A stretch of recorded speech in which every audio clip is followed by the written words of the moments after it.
Hi guys, आप सब कैसे हैं। आज आप लोगों को मैं जो कला संबंधित जानकारी देने के लिए आया हूँ। अगर इस वीडियो को पहली बार देख रहे हैं तो इस चैनल को आपको सब्सक्राइब कर लें ताकि आपको कला संबंधित हम आपको जानकारी दे सकूं। क्योंकि देखिए केवीएस आ गया है ना।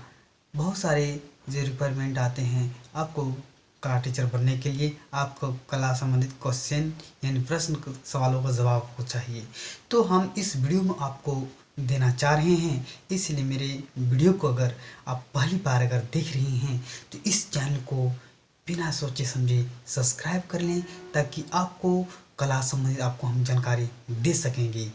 तो शुरुआत करने से पहले आपको फिर से मैं कहना चाहूँगा कि इस वीडियो में अगर आप नए हैं तो इस चैनल को फटाक से आप सब्सक्राइब कर लें। और अच्छा लगे अगर वीडियो का लास्ट अगर आप देखते हैं अच्छा लगता है इस वीडियो को आपको शेयर करना ना भूलें ताकि लोगों को ये कला संबंधी जानकारी मिल सके। तो मैं इस वीडियो में ये कहने से पूर्व मैं आज आप लोग को ऐसी चीज़ बताने वाला हूँ जो बहुत ही इम्पोर्टेंट है और बहुत ही आपके लिए उपयोगी है। इसलिए आप इस चैनल को देख रहे हैं तो अंतिम क्षण तक बने रहें, तभी आप अच्छे से समझ पाएंगे। तो चलिए बिना समय गंवाए हुए आपसे मैं सवालों का जवाब लेकर आया हूँ। आप इसी के अंदर सवाल और इसी के अंदर प्रश्न और आंसर छुपा हुआ है, तो आप इसको देखें और समझने का प्रयास करें। अंतिम तक आप जुड़े रहें। चलिए शुरुआत करते हैं। आपको हम बता चुके थे कला संबंधित हमने जो आपको पिछली बार हम बताए थे कि जो आपको जो है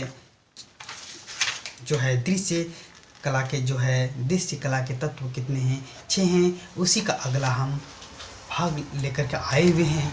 वह है संयोजन के सिद्धांत। क्या है? संयोजन के सिद्धांत के बारे में अब चर्चा करेंगे, यानी प्रिंसिपल ऑफ कंपोजिशन।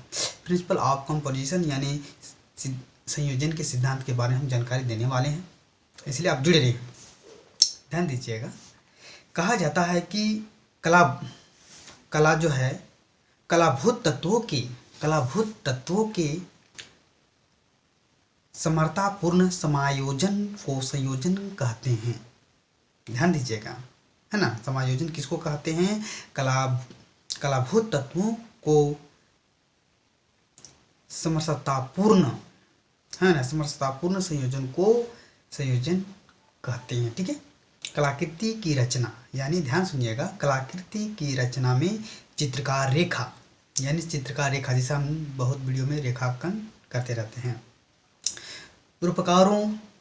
रूपकारों वर्णों तानों आदि के माध्यम से अपनी अभिव्यक्ति को सौंदर्य बनाता है। ठीक है, माध्यम से अपनी अभिव्यक्ति को सौंदर्यपूर्ण बनाता है। संयोजन के नियमों का, है ना, जो नियम बताए गए हैं, जो नियम का विधि का प्रयोग किया जाता है। ठीक है। संयोजन के नियमों का प्रयोग कलाकार की व्यक्तित्व जो मैंने अपना व्यक्तित्व जो है, व्यक्तित्व रुचि व अनुभव जुड़ा होता है, जो अपना हम अनुभव शेयर करते रहते हैं स्केच के माध्यम से। आप शॉर्ट वीडियो में जाकर के देख सकते हैं। इसी व्यक्तिगत और औपचारिक भिन्नता के कारण इसे जो है कारण भिन्न भिन्न संयोजन में भिन्न भिन्न होती है, अलग तरीके से। कि जैसे कि किसी भी कलाकृति का मूल्यांकन करने में संयोजन के सिद्धांतों को ही आधार माना जाता है ना। संयोजन के ये सिद्धांत निम्न प्रकार से हैं, याद रखिएगा। संयोजन के सिद्धांत निम्न प्रकार से हैं। वह है पहला सामंजस्य, यानी सामंजस्य एवं सहयोग।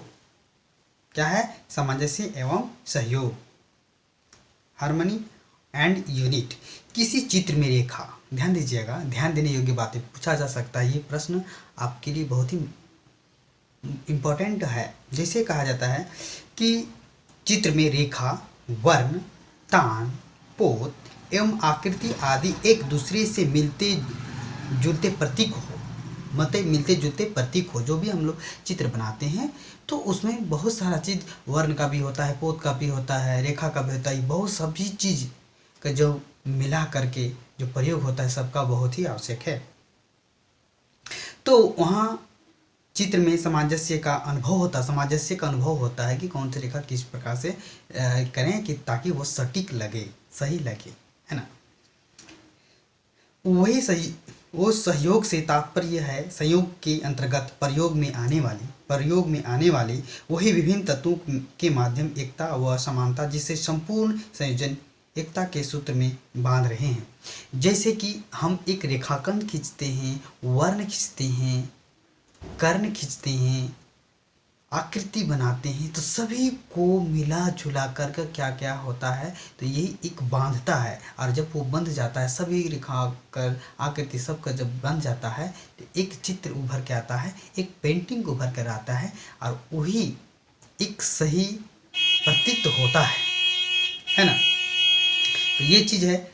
आपको अनेक चित्रों का समूह एक ही स्थान पर एकत्रित हो, अनेक चित्रों का समूह इधर से चारों तरफ से हम रेखा खींच रहे हैं, किसी भी चित्र का हम रेखा बना रहे हैं, किसी भी जीव जंतु का हम चित्र बना रहे हैं, तो सभी का एक ही जगह पॉइंट वो मिल जाता है रेखाओं से। कहने मतलब वही है ना। जबकि एक ही चित्र में एक ही विषय भाव तथा उसकी संबंधित रेखा है, एक ही सबका है। जैसे हम हमारा चेहरा देख रहे हैं तो चेहरा में क्या है कि एक ही नज़र आ रहा है, लेकिन इसका तरह तरह बने का, आँख का बनाने का लेकिन रेखांकन होगा, नाक का बनाने का अलग रेखांकन होगा, कान का बनाने का रेखांकन अलग होगा, दांतों का रेखांकन, यानी हर फेस का अलग अलग से वर्णों के माध्यम से, आकृति के माध्यम से जो भी है सभी तब करते हैं, तब मेरा चित्र उभरता है। जैसे संबंधित रेखा और रूप वर्ण ही एक भाव का है ना, आदि भाव रहे हैं, तो चित्र में सहयोग दिखाई देता है। चित्र में सहयोग दिखाई, एक दूसरे के चित्र का जब सहयोग दिखाई देता है, कहने का मतलब जब सहयोग सारे सब मिल जाएंगे तभी एक चित्र उभर करके आता है। चित्र में अंकित अनेक रूपाकृति तथा वर्ण भी एक दूसरे से इस प्रकार जुड़े हो, इस प्रकार से रेखांकन जुड़े होते हैं, इस तरह से एक दूसरे से जुड़ा होता है कि संपूर्ण चित्र एक संयोजन प्रतीत हो। वही सामंजस्य को हम रचना तत्वों की ऐसी संगत वह कह सकते हैं, जैसे कितने भी हम रेखा खींचे, कितने भी उसको हम अच्छे से बनाएं, लेकिन मैचिंग एक ही जगह जाकर के करता है। जो संयोग में एक तत्व की स्थापना करने में सहायता होते हैं। सामंजस्य कलाकृति में उन रुचिकर संबंधों को व्यक्तित करने का कार्य करता है जो सौंदर्य अथवा आनंद की अनुभूति कराते हैं। ठीक है, जो आनंद की अनुभूति करते, वाह क्या बात है, कितना अच्छा उन्होंने जो बनाया है, चित्र बनाया है, तो कैसी अनुभूति आपको अच्छा लगता है ना। कला तत्वों के माध्यम से सामंजस्य निम्न प्रकार से स्थापित किया जा सकता है। जो सामंजस्य हैं, जो निम्न प्रकार से हैं, आपको 6 हैं, तो इसके बारे में हम जानकारी देंगे। जैसे पहला याद रखिएगा, रेखा सामंजस्य। रेखा जो है, जो खींचते हैं, लाइन खींचते हैं, रेखा सामंजस्य, इसके बारे में विस्तार से हम बात करेंगे। वर्ण एवं तान सामंजस्य। वर्ण जो होता है और तान जो खींचते हैं, रेखा खींचते हैं, उसका सामंजस्य। धरातलीय अथवा पोत, जो सतह होता है, धरातल जिसमें हम बनाते हैं, जिसमें फ्लैट में बनाते हैं, पेपर में बनाते हैं, दीवार में बनाते हैं, तो क्या होता है, वो पोत है। तो वो चीज़ को सामंजस्य कैसे बनाएंगे, कैसे, तो इस तरह से करते हैं। आकृति सामंजस्य, जो आकृति हम बना रहे हैं, जो चित्र बना रहे, आदमी को बना रहे हैं, जानवर का बना रहे हैं, फल फूल का बना रहे हैं, पत्तों का बना रहे हैं, पेड़ों को बना रहे हैं, क्या है, आकृति का सामंजस्य। उसके बाद अनुपात में कितना बड़ा आप बना रहे हैं, कितना लंबाई चौड़ा रखना है, कितना छोटा रखना है, तो सामंजस्य है।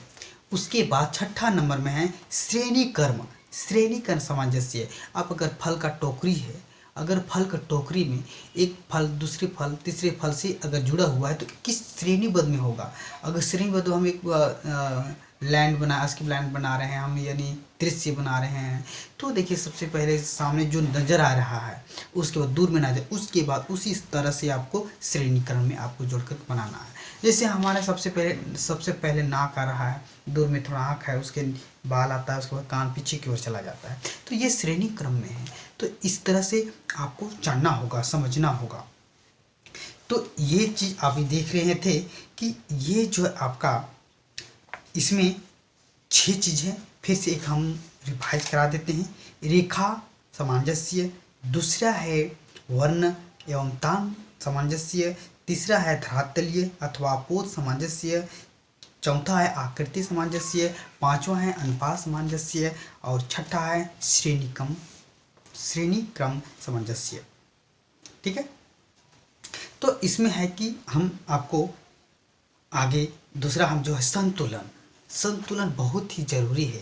किसी भी चीज़ को अगर हम बनाते हैं तो बिना संतुलन का आप अच्छे से चित्र का निर्माण नहीं कर सकते हैं। उसके लिए आपको चाहिए संतुलन यानी बैलेंस। ठीक है, कला में संतुलन वह सिद्धांत है जिसके आधार पर चित्र भूमि में समस्त समान तथा विरोधी प्रभावों को व्यवस्थित किया जाता है। विरोधी मतलब आप जैसे बनाने लगे आपका हाथ हिलने लगे, बनाने लगे आपका टेबल खिसक गया, बनाने लगे पेंसिल खिसक गया, बनाने लगे आपका ब्रश खिसक जाता है। तो इस तरह से आपको क्या करना होगा, उसको संतुलन बनाना पड़ता है।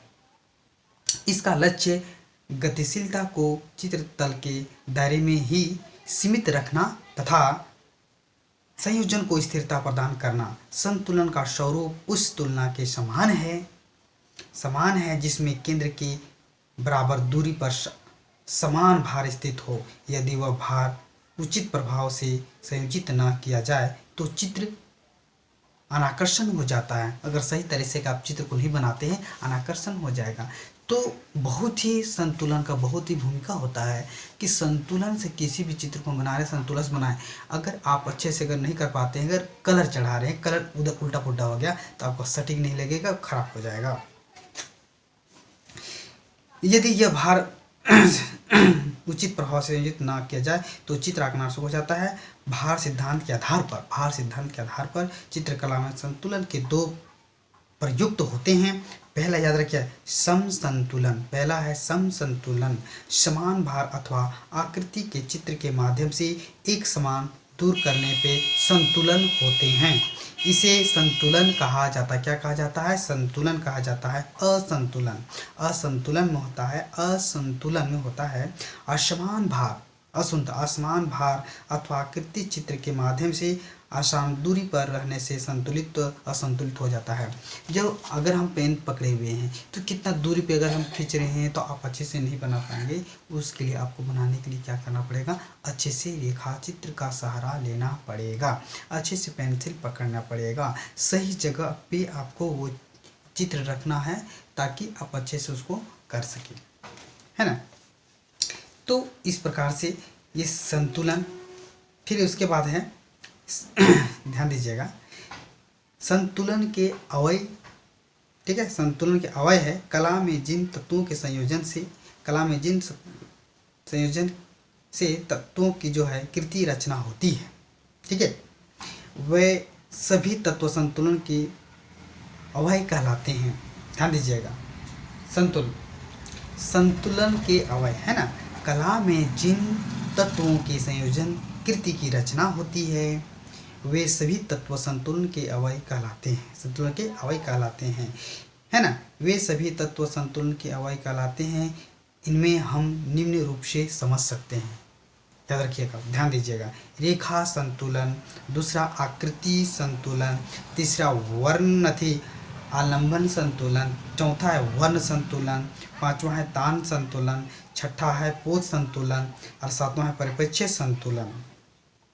तो ये चीज़ आपको बहुत ही ध्यान देना पड़ेगा, तभी आप अच्छे से समझ पाएंगे। तो नेक्स्ट हम गति और लय के लेकर आएंगे, उसके बारे में विस्तार से हम जानकारी देने का आपको देंगे। इसलिए लय यानी जो है गति, इसके बारे में हम बताएंगे। इसलिए आप लोग जो देख रहे हैं सभी को हम नमस्ते करते हैं। और इस वीडियो को आप अगर अंत तक देखे हैं तो सभी को हमारी ओर से बेस्ट प्लग। आप जुड़े रहें, निरंतर आगे बढ़ें। आपको कला संबंधी आपको जानकारी देने के लिए हम आ चुके हैं। जय हिंद, जय भारत।